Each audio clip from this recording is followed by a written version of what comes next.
Now on 105.9 FM and streaming worldwide on the WMAL app. Chris Plant.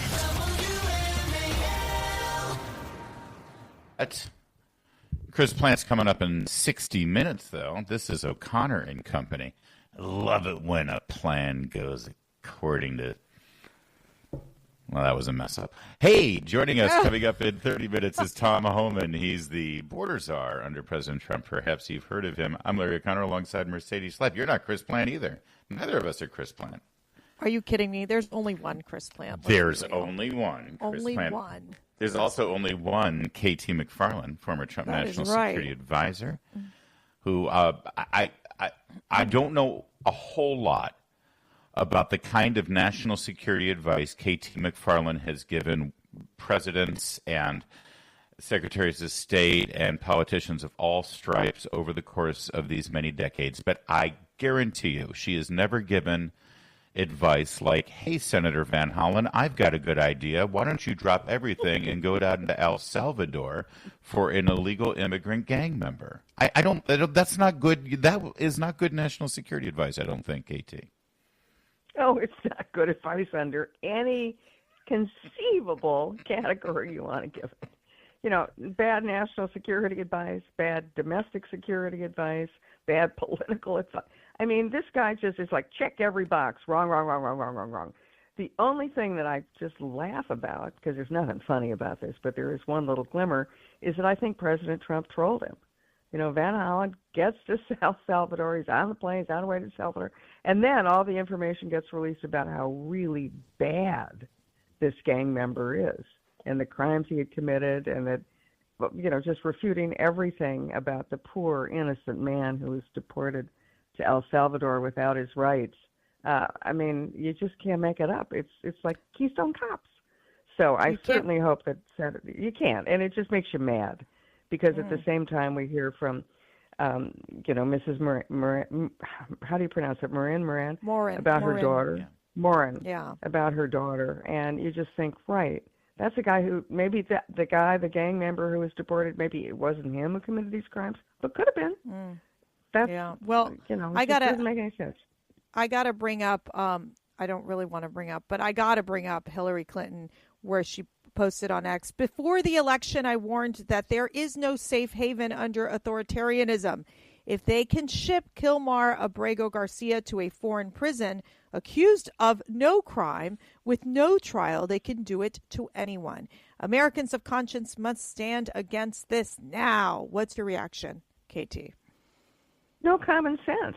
Are they not listening to what the American people are telling them? Are they living in their little secure bubbles where nothing bad happens to their families, nothing bad happens to their children, nothing bad happens on their streets? They just don't get it, that the rest of the country is mad. It's an easy fix. President Trump has shown that you didn't need a whole lot of legislation, you just needed a new president, and he's fixing it. And yet there's some people still holding out that, oh, no, it's a great crime against humanity, a great crime against American constitutionalism. It's not. It's a great protection of the American people.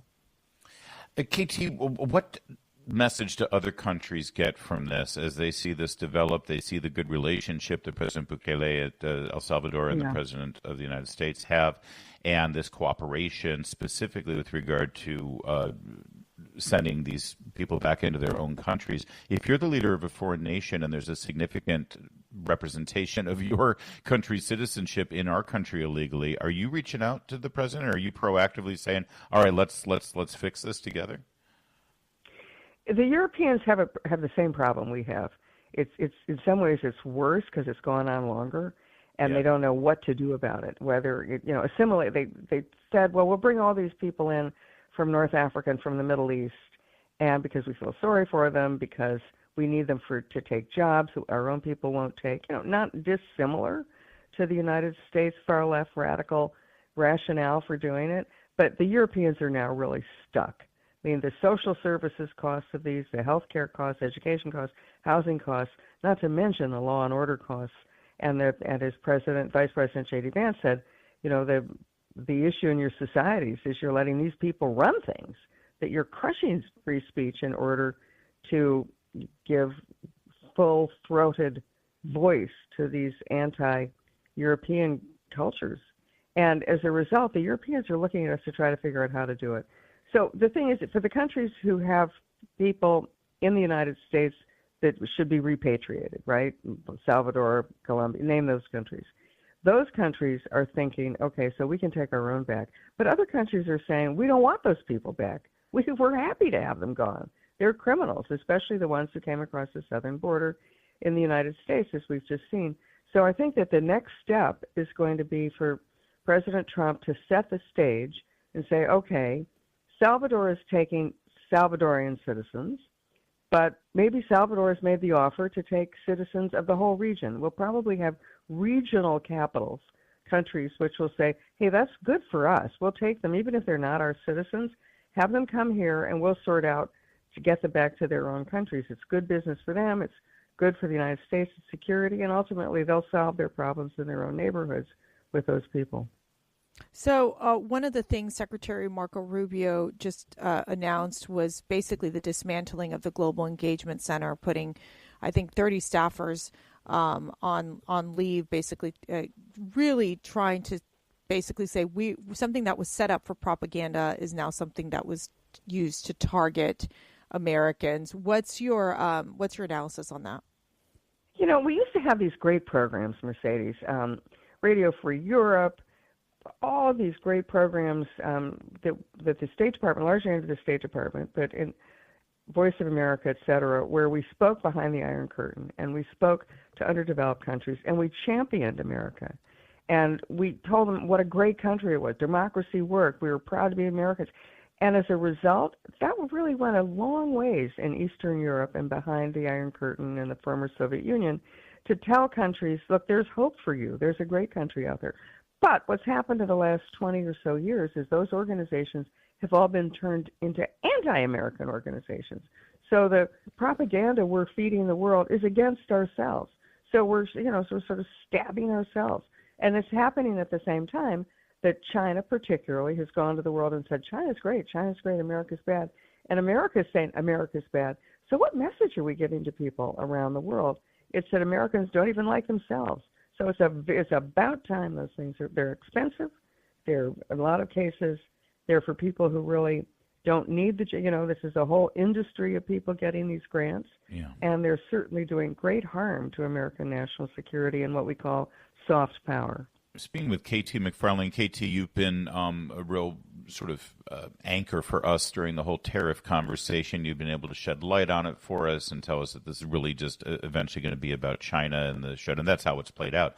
We're now getting reports that European leaders are going to be going to Beijing, like proactively going to China and sit with President Xi and discuss potential arrangements and expansions of their relationship. Is that something that we should be concerned about? That because we always have sort of made the bet that Europe sort of likes our, national security footprint and the military protection that we provide, and they would rather deal with us, knowing that our consumer base is really the most desired on the planet.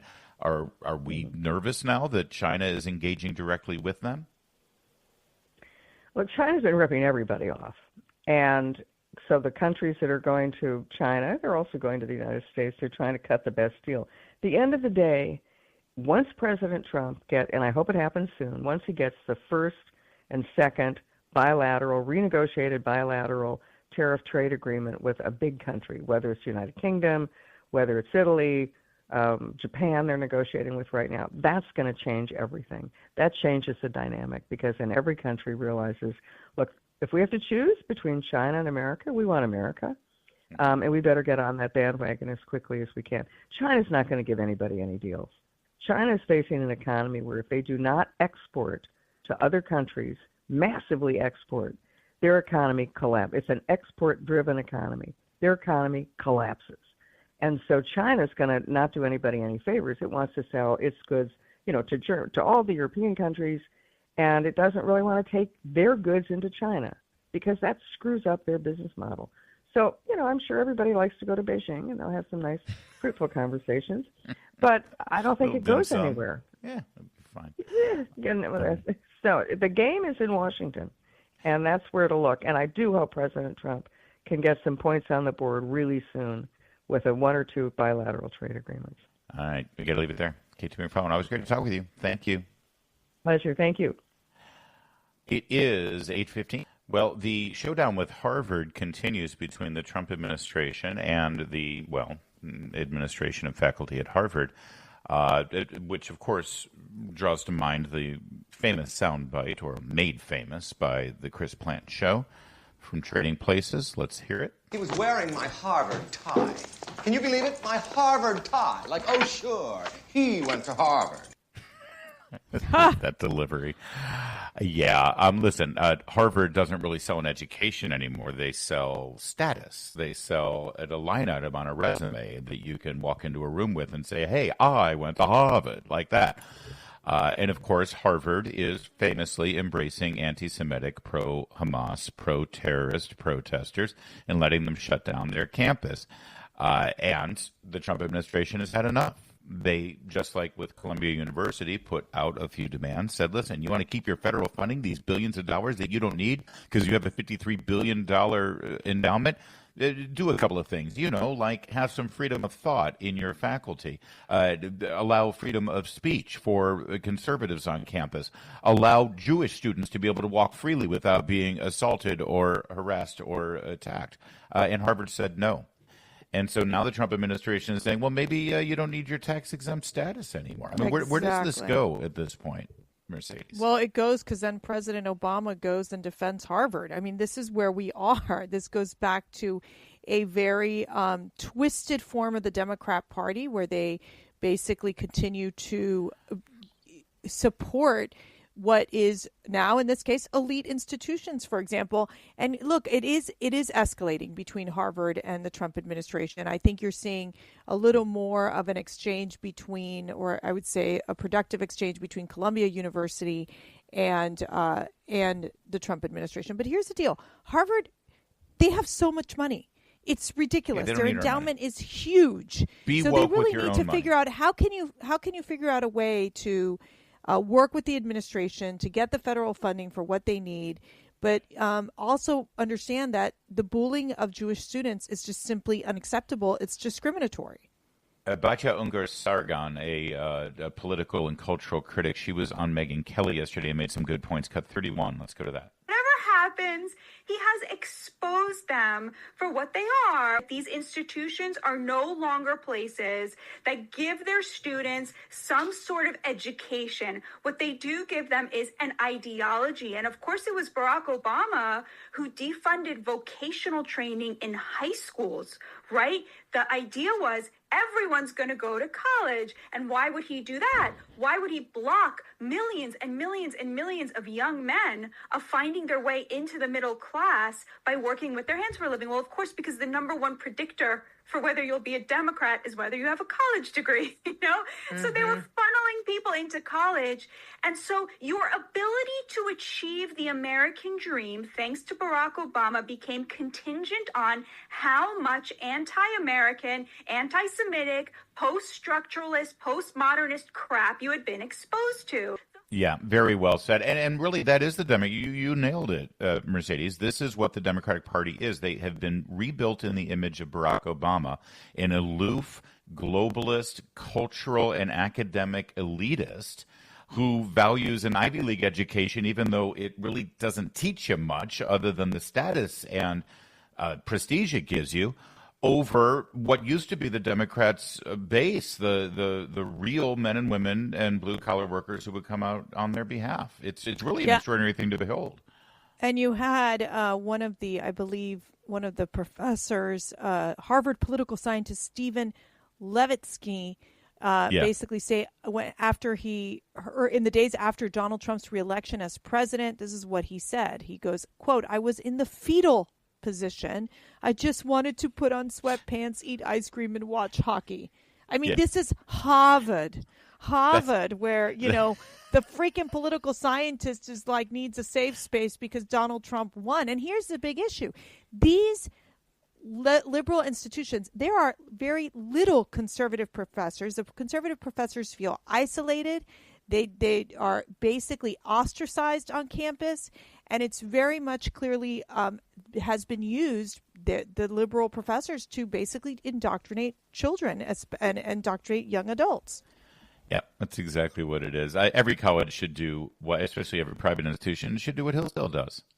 Hillsdale has a great campus. They have great facilities. They have a great student body. They teach whatever they want, however they want. The parents love it. The kids love it. The alums love it. And they don't take one dime from the federal government. And somehow it works. Wouldn't that be something? It is 8:23. Now on 105.9 FM and streaming worldwide on the WMAL app. O'Connor and Company. It's 8:36 here on O'Connor and Company in your nation's capital. Great way to start your day. On the right side of the equation, it's Larry O'Connor with, wow, that's Mercedes Schlapp. They're doing all the Latino music. Thank God it's Latino music as opposed to Latinx music, Latinx. Yeah, we music. don't go with the Latinx thing here. Joining us right now is America's border czar, Tom Homan. And Tom, I should give you a fair warning. By the end of this interview, Mercedes will have you moving to Maryland and running against Chris Van Hollen. She's been recruiting every guest to run against this guy for Senate. So you've been warned. Well, look, Actually, it wouldn't take a lot to beat this guy. It wouldn't be a lot to beat this guy. He's so anti-American. Yeah. Well, and listen, we were really taken by your words yesterday in front of the White House speaking with the press because it was just unambiguous about what an outrageous stunt this is. But and you know, we've been making fun of him because it was so fruitless. He has no business doing this. But it's also kind of dangerous, isn't it, in terms of the message being sent to the other criminals who are still in this country that you're trying to round up and take care of? Absolutely. The message he sends to Maryland is that U.S. citizens take a back seat. You know, he's a guy who refused to sign the Laken Riley Act, right, to protect citizens from illegal alien gang crime. He's a guy who supports sanctuary city policies yesterday, was the day before yesterday now. An illegal alien was arrested for murder. They didn't honor the ICE chain and released him back to the street. An illegal alien murderer. So ICE had to go find him. So rather than take care of Maryland, take care of the U.S. citizens who are being attacked by and murdered by illegal aliens, he flies to El Salvador on taxpayers' dime, the Maryland taxpayer dime, to defend a criminal alien with a final order of removal. It is now designated a terrorist. He's an MS-13, which there's no question about that. It's just, like I said last night, it's just disgusting. At what point it's just over the top, I mean, for God's sake. Yeah, I got to ask you, because we've seen Governor Wes Moore also supporting Senator Van Hollen's efforts, basically saying that he's grateful for Van Hollen's leadership in ensuring Kilmar is safe and will be brought back home to Maryland. I mean, up to what point, you know, because I think what you're doing and what the administration is honing in on, which is the right messaging, which is like, look, this guy's a criminal. This guy came here illegally. He was supposed to be deported already and wasn't. I mean, up to what point do the American people just say this is enough, or the people in Maryland say this is enough, because they're ignoring Rachel Morin and her family, which she was violently murdered by an illegal alien in Maryland, a mother of 5. I mean, Tom, it must be just infuriating. Oh, look, you know, and bottom line is a part of me I wanted them to keep doing it. I wanted them to keep saying it, because you know what? It's going to kill them in the midterms. They obviously didn't learn anything from the election. That America wants a safe border. America wants, criminal. Just about, what was it, 88% of Americans want criminal illegal aliens removed. So, keeps up the same rhetoric. It's going to hurt the party, because the party don't know where they're at right now. But I tell you what, even if the Supreme Court, which they did, and I know said we didn't have to, but let's say the Supreme Court, we're ordering you to bring him back. Okay, then we deport him the next day. He's an illegal alien with a final order removal. And the withholding that one immigration judge issued, 2 things. Number one, El Salvador isn't a dangerous country anymore, so the withholding is less important. And number 2, he's a terrorist. The withholding doesn't mean anything. So even if we can't remove him in El Salvador, okay, we'll remove him to Haiti. He's an illegal alien with a final order deportation. He's not going to stay here. He will return, get locked up, and deported the next day. So, and no one wants to talk about it. That is the best that could happen for him. We're speaking with Border Czar Tom Homan, again, about the cause celeb, thanks to Senator Chris Van Hollen, Kilmar Abrego Garcia. You've been in law enforcement for many decades, specifically with regard to gangs and gangs who have entered this country illegally. What is the evidence that is usually gathered to determine if somebody is a member of a gang? It's not like they're carrying around membership cards, right? And, of course, I'm guessing almost everybody denies they're a member of a gang because it's a criminal enterprise. So how is it determined then? What evidence do you generally gather and use in courts? And was that the kind of evidence that was used to determine the disposition of this guy? Yeah, it varies on this case. No case is the same. Like I was on a gang unit in Phoenix for years when I was the ICE agent there assigned to their gang unit. And look, it depends. You know, like the media wants to say, "Oh, it's a tattoo." It's a lot more than a tattoo, but a tattoo is one factor. I mean, if your face is tattooed with MS-13 on your face, chances are you're probably MS-13. But tattoo is one factor. But did this guy? What we've heard so far is police reports. It's police reports, it's immigration reports, it's intelligence reports, it's confidential informant statements, it's social media. It's a myriad of things that we take in consideration. But remember, not only did a police officer or a member of a gang unit classify him as MS-13, two different federal immigration judges classify him as MS-13. ICE database has him MS-13. El Salvador says MS-13. I mean, there's more evidence of this guy just about anybody else we removed. It seems like the root of this problem is the state of Maryland and the politicians, the Democrats, embracing these sanctuary policies.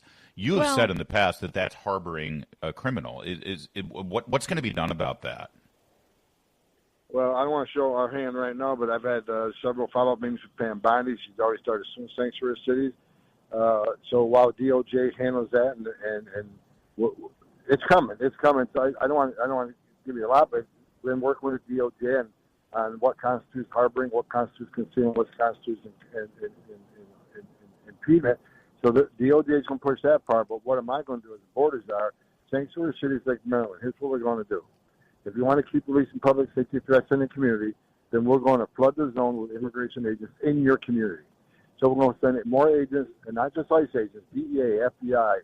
You know, everybody's been out there with us, U.S. Marshals, everybody's been out with us in these interior enforcement operations. We'll flood the zone. We can't arrest a bad guy in the jail, we'll arrest him in the neighborhood. And if we can't arrest him in the neighborhood, we'll work at worksite enforcement. So not only we flood the zones of the neighborhoods with agents looking for these bad guys, and when we find the bad guy, most likely he's going to be with others that are illegally in the United States. May not be a criminal threat, but illegal in the United States, they're coming to. So sanctuary cities are going to get exactly what they want. The more agents in the communities, then in addition to trying to run the workplace, we're going to vastly increase the worksite enforcement operations in sanctuary cities. So we're going to worksites, we'll arrest the bad guy, and we'll arrest every other illegal alien in that worksite. So sanctuary cities don't want us in the jail, then we're going to be in the neighborhoods, we're going to be at worksite, we're going to bring it, and we're just going to flood the zone. Tom, that's going to definitely take federal funding. Do you have the backing, you think, of Congress? Will there be enough federal funding to cover the additional resources needed in these sanctuary cities to ensure that that the agents are getting the support they need to do their job? Great question. I'm glad you brought it up. Unless they give us money, we won't be able to do it, and criminal aliens keep hitting the streets. So we got to keep President Trump's promise to decrease illegal alien crime to zero. That's going to take Congress to finally give us the money that we need to add more resources. We need more beds. Every person we arrest, we need a bed. And we need to hold them in that bed until we get a removal flight. Right now, at last count, we had a little over 1,400 empty beds. We'll fill them in 2 days. So Congress needs to give us the money to buy more beds, more airplane flights, and more resources on board. We need more contract money to bring in contractors do non-law enforcement duties so we can release the badges and guns to the street, 100% of them. So you're exactly right, Mercedes. We need money. Congress needs to come through the money so we can keep President Trump's promise to the American people. The promise that American people demand from Trump, they made it clear during the election, it's the number one issue. We need to keep the promise to the American people what we're going to do. Well, let the record reflect this program was the tip of the spear in the Tom Homan fan club in the American media. Back in the first Trump administration, we knew he was a superstar, and now he's an international rock star. You're the Tom Jones. You're the Prince. You're the Michael well, no, you're Tom Homan, but you're kicking butt, and we appreciate it. Look, I appreciate it, but I want to give credit to men and women of the Border Patrol, the men and women of the ICE who are out there every day with a gun strapped to taking this on. God bless them. Yeah. And Amen President to that. Trump, without President Trump's leadership, we wouldn't be anywhere near where we're at right now. And to reiterate, Chris Van Hollen, Wes Moore, and Democrats and sanctuary policies are making it more dangerous and more lethal for those men and women who are in the uniform, who are doing their job and enforcing the law. They are impeding their efforts, and I pray that nobody gets hurt because of those policies. Tom Homan, always great to talk with you, sir. Thank you. All right, thank you. Good. He's good. Don't you think he's good? Mercedes, he's one of the good guys. I like him. Oh, Tom is the bomb. The bomb. Tom's the bomb. 8:46. Tom's the bomb. It's Critter News time, and we got to hit this one quickly. You've heard stories about, geese or ducks or seagulls getting sucked into jet engines on takeoff. It happens sometimes. That's what happened to the plane that downed in the Hudson a couple decades ago. Anyway, this is a weird one. Out of Denver, United Airlines had to make an emergency landing. They saw a fireball out of one of their engines. It turns out it was caused by a rabbit being sucked into the engine. How high is that rabbit jumping? Well, I don't know. And during Easter, this is such a sad story. Seriously. I hadn't thought of the that. Easter bunny has been swallowed up and ingested by a turbine. I can't. Too bad for the bunny. I got to tell you, I'm sure the passengers were freaking out. I mean, that's a pretty scary moment. But yeah, rest in peace, little bunny. I feel bad for the rabbit, but if it made me late for my flight, I'm really pissed at that little thing. It's just enough is enough. 6:40. No, what time is it? It's 8:52. No. All right, Mercedes, that's a wrap. Thank you for today. Up next. Thank you, Larry. Look Happy who it is. Easter. It's Chris Plant. It's your television friend, Chris Plant.